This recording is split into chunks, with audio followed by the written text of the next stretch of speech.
If you're a bicyclist in New York and you're hit by a car, you're going to have a lot of questions.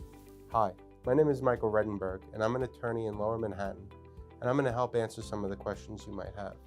The first thing your attorney is going to want to know is how you were traveling when you were bicycling down the street in Manhattan. Were you on the right side of the road? If you were on the right side of the road, bicycling within a bicycle lane, and the vehicle to your left made a right-hand turn into you, this is known as a right hook bicycle accident. These are some of the most dangerous bicycle accidents in New York. Another thing your attorney is going to want to know is, were you traveling in the opposite direction of traffic? Now, it's important to know that New York is a pure comparative negligence state. So even if you were traveling against the flow of traffic, which is not only unsafe but also against the law, you may still be able to recover money damages. Another thing your lawyer may ask you is, were you wearing a helmet?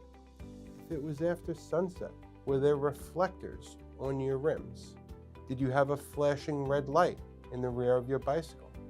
If you were in a bicycle accident, how are your medical bills paid?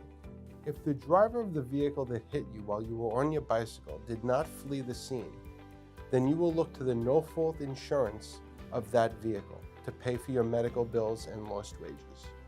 However, if that vehicle fled the scene, then you are going to look to your own personal auto insurance policy, even though you were on a bicycle at the time of the accident.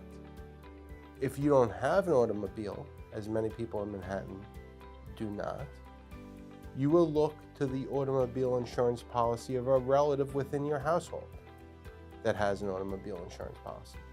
If the driver of the vehicle that hit you fled the scene, you don't have auto insurance, and no relative of yours has auto insurance that lives in the same household as you, then you will look to what's called MVAC, MVAIC, Motor Vehicle Accident Indemnification Corporation, and they will be responsible to pay your medical bills. Now, these forms need to be filled out immediately and filed within strict deadlines. So it's important that you contact an attorney who's familiar with all these rules. Again, my name is Michael Redenburg. I'm a personal injury attorney with an office in Lower Manhattan, and you can call me with any questions.